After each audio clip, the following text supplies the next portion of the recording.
I don't shed tears, we fucking with peers. Ducking dodging obstacles, checking my rear view mirror. Some of the shit I can't tell you. Rhyme by myself, cause I never trust a nigga. And these bitches ain't no better, but little bitch, I know better.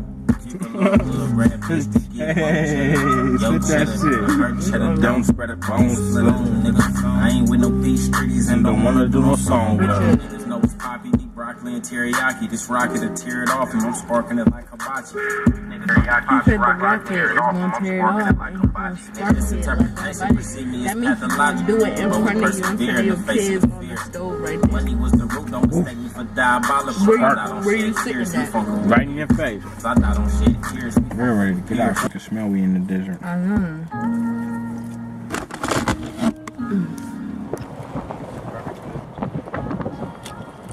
Oh my god, French fries and pancakes. I made that shit, a lot of shit I did is dead. We can't speak on my grant. I'm in the desert, I did business on my own. How we got paid, the feds was on my line with the play, trying to orchestrate. Made it out the crack, the gates, God is great. God is good, God is great. Made it out the crack, them gates. God is good, God is great. God is great, God is good, God is great. My little niggas deal with this all day play. Anywhere I go, I'm safe. Niggas pay for protection. I pay with a throwaway. Throw your whole life away. Doing double beat away. I remember finding crack pipes with my people say, never will I be the same. My little like this. That's on the set. Packed up. It was me, Bam, and Steph. I'm still packed up till my last breath. Sacrifice the rest. My advice, if you ain't with it, nigga, save your breath. Cause it get real, I flash on you just for saving them. Had to learn it more from a sucker, nigga. I thought, baby, that nigga said he about to take his shit off. The tags is flopping up in the air. You secured them on there though, didn't you? Man, they're not like, for some reason the last one they had on there was like, it had some sticky stuff on the back to it and it stuck to it. They ain't stuck to it no more, it's only screwed in at the top and it's flopping up like. You extra as hell. See you later, boy. Hey. So, alright. We're at the park right now. Just trying to get some fresh air. Really didn't feel like being in the house. I didn't have to work today because I'm still waiting for my job to send me my blue light screens.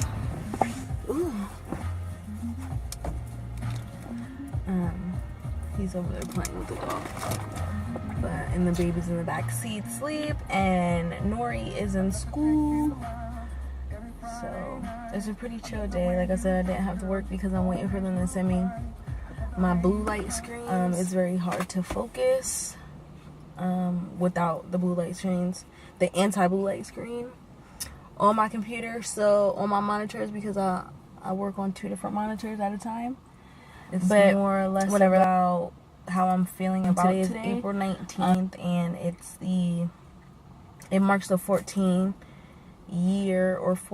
year anniversary of. Oh, are you okay, Royal?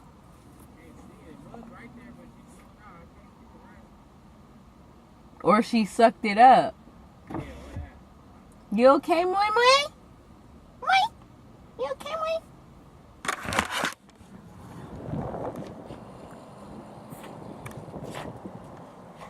It won't focus. So today marks. Let me make sure. Today marks the 14th year anniversary. I don't want it to be too windy. Of my mom's passing. And I'm saying it that way because other people are so sensitive to the fact that like I use the word dead or died. Like it always makes people like they've never heard the fucking word before. So for the sake of this, I'm gonna say it's crazy to me that it's been the same amount of time I was alive when she first died that she's been dead. So I've really doubled up on life here, and I'm just grateful for where I'm at in life to have gone 14 years without my mother, and to be where I'm at in life feels like a blessing because I could be in so many other places. I could have took so many different other routes.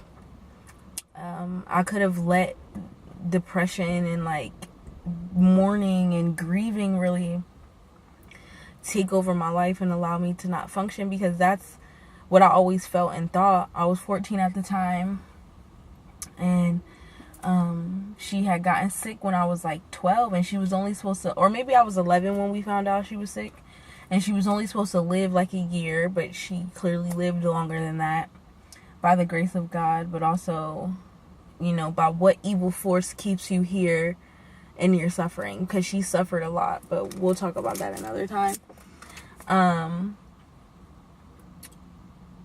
So I totally forgot what I was saying. Brain fart. So yeah, I don't know, it's just,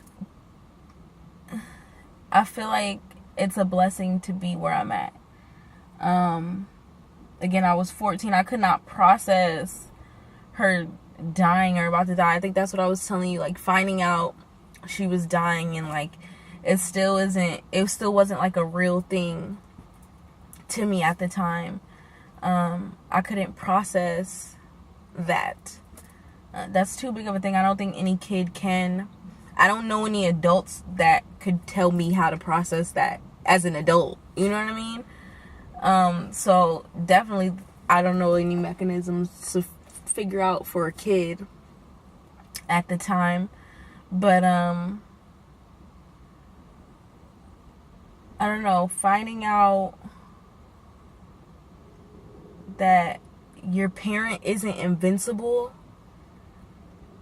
is like a pivotal moment in your life. And like, if you have never had to learn that about your parent, if you are an adult and your parents are still alive and they're still like your superheroes, and then still they seem like the most invincible people to you, consider that a fucking blessing, because it's something that I missed out on my whole entire life. Now, my father was present in my life. He died as well, but he died when I was 21, so I was a full-blown adult.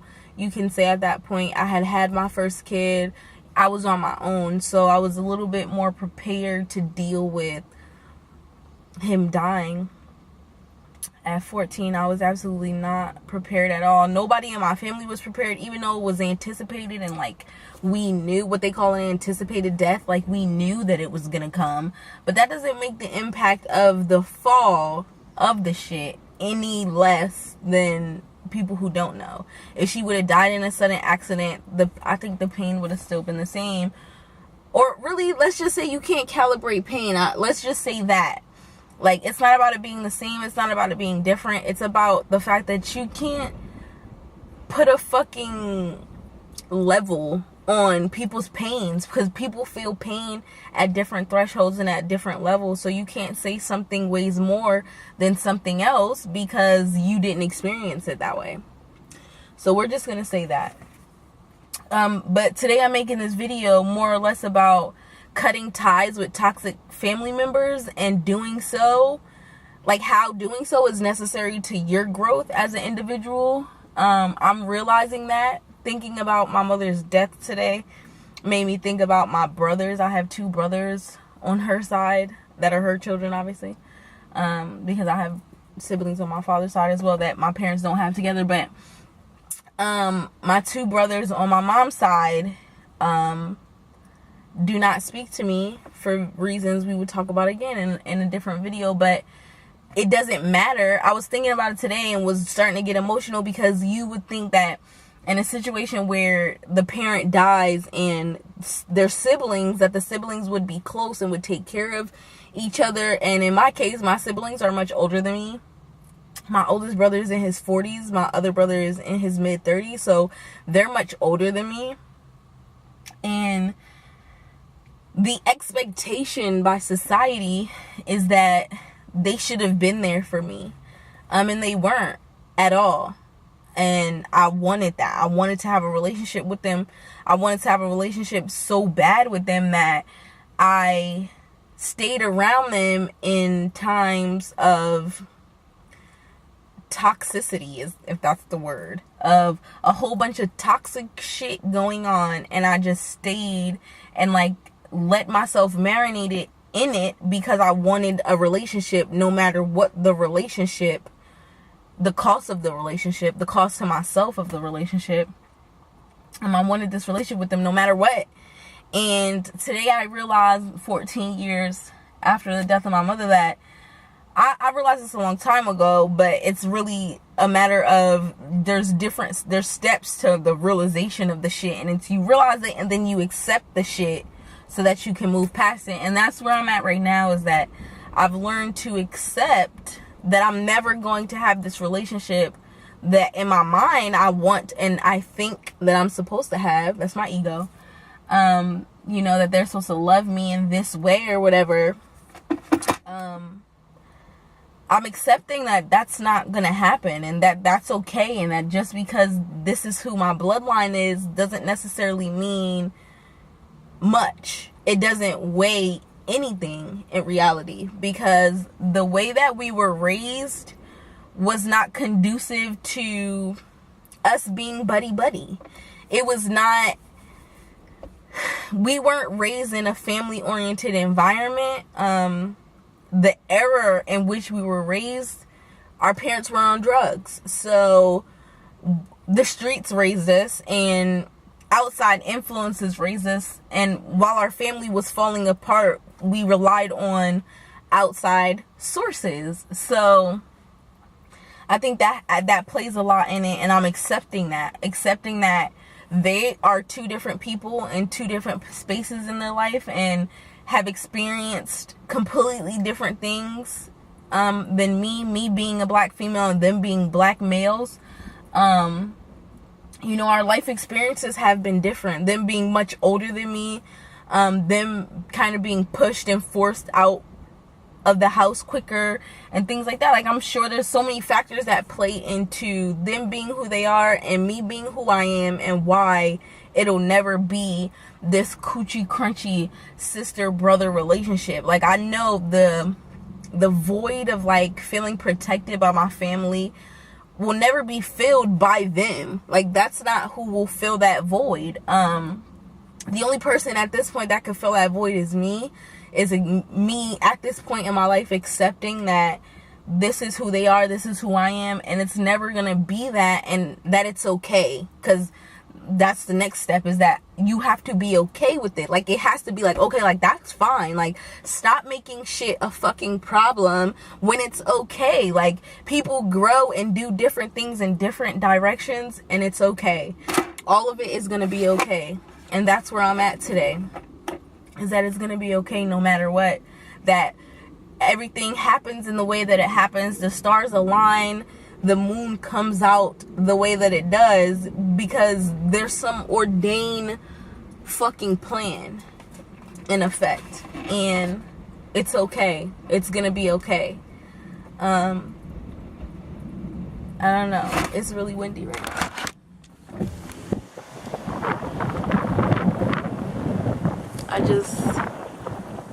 I really love Arizona. It's beautiful here.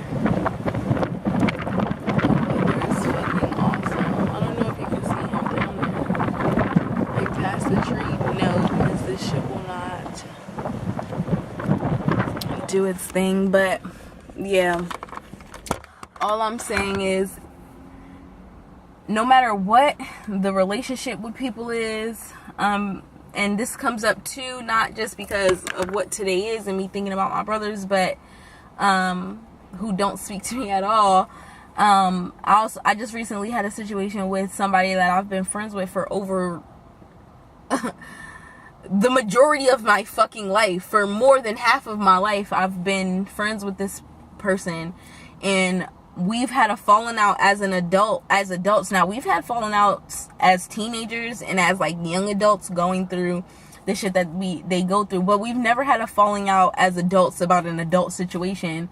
That might have been childish in retrospect, but right now, for the sake of this video, I'm saying this to say that I'm realizing and accepting and being okay with the fact that people are placed into your life. People are made related to you. You're put into this family. You're given the friends that you're given.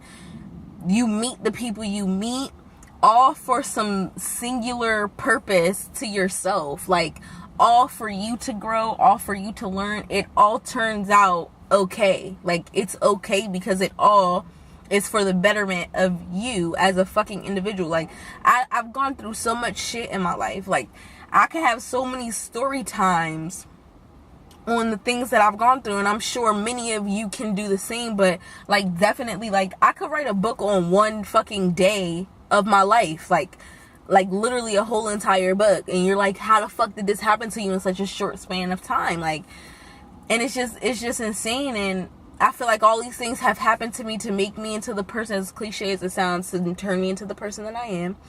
And I'm in love with the person that I'm becoming, that I'm growing into. I'm getting better with time. I'm getting better as the fucking days go on. And I know within my heart, not to be all cheesy, and I'm trying not to cry,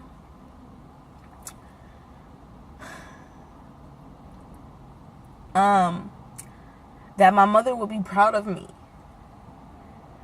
because so many fucking things tried to break me down, and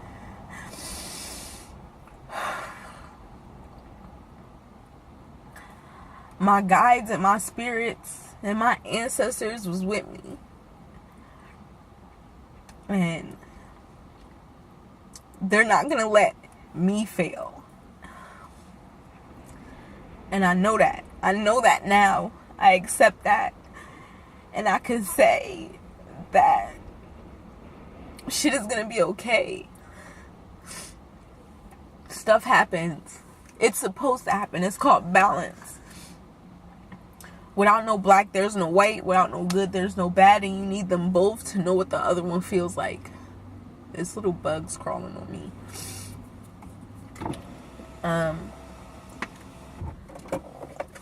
It's a balance, y'all. You feel me? I ain't mean to get all emotional on y'all, but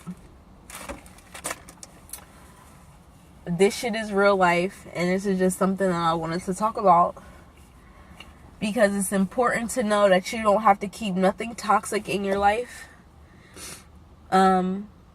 Like Cardi B said, bitch, it hurt more to hold on to it. So let it the fuck go. L-I-G it. I hope everybody's having a beautiful day, because I am. Despite my tears, these are tears of joy, of happiness, of release. It's okay to cry. It's not a sign of weakness. It's a sign of strength. And with that being said, I hope you all comment, like, and subscribe. You feel me? I'm definitely coming through with the story times, because I'm realizing every fucking day that I'm lit, and like, I have something to share, and I have something to talk about. And I know it's somebody out there, if it's only 1.5 persons, if it's a half a person, I know somebody can feel me and can hear me, and definitely can learn from what I'm going through. So I'm out of here with that. You feel me? I'll be back though.